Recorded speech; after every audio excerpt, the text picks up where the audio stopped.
Today we're going to be working on a Mercedes GOK 350. We're changing the idler pulley along with the belt tensioner pulley. Some tools you'll need: just a E12.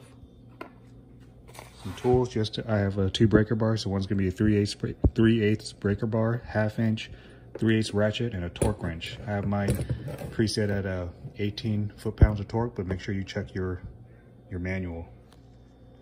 To get to the belt, you want to take off this cover. There's two grommets down here. Should have pretty good access to the belts. Now we're going to remove the drive belt. Take your 17mm bit, put it on your tensioner. There's a little nut on it.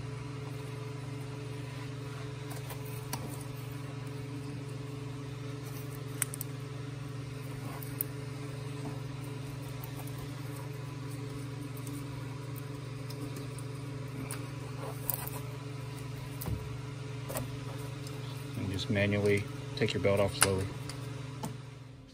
All right, so I got the belt off. This is the idler pulley right here. There's 1, 2, and the belt tensioner is down here. You can hear my bearings are out. You should be quiet. Now take your E12, put on the idler pulley and get it off.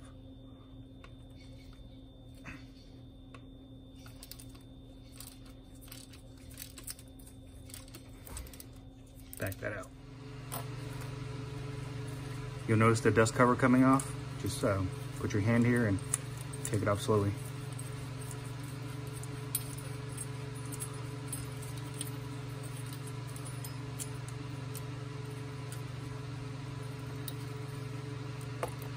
Get your new idler pulley right here and reinstall it.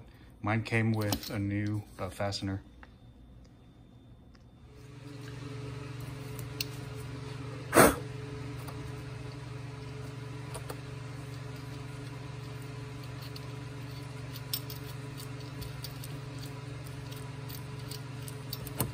Put that in. I'm gonna put mine to 18 foot-pounds. You'll notice the new one. No more sound, no more sand noise. Your next idler pulley right here is a E14. I forgot to mention it at the beginning of the video. So back this out as well. I'm gonna fast forward past this, but back that out and just be careful to catch everything that's gonna fall out.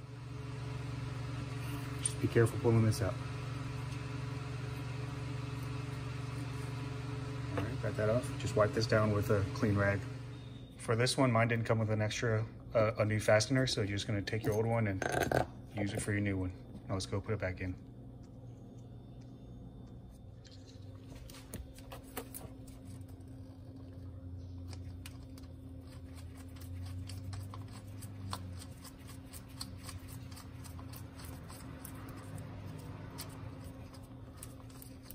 Okay, just fasten it up. I'm gonna do mine pretty much hand tight and probably just right at 18 foot-pounds as well.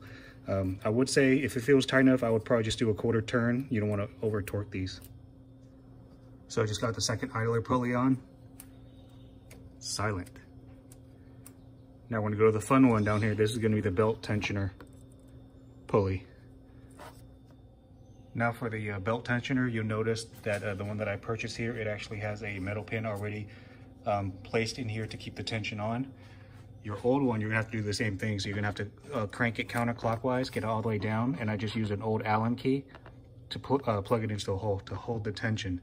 The reason you have to do that is you need to gain access to this bottom bolt right here, which you can't do if it's not cranked up. There's another shot of it of how I put my Allen key in. It is right here in the frame. And these two bolts up top, we're gonna take the E12. I'll go ahead and back these out now. Bottom one's gonna be the harder one. Okay, that's loose enough. I'm gonna go ahead and try to get the bottom one out. I was able to successfully remove the belt tensioner.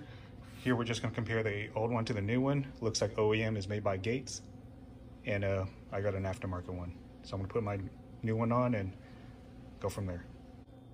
All right, so I have successfully installed the belt tensioner right here. It looks perfect. I'm just gonna wipe this down so it's a little bit clean.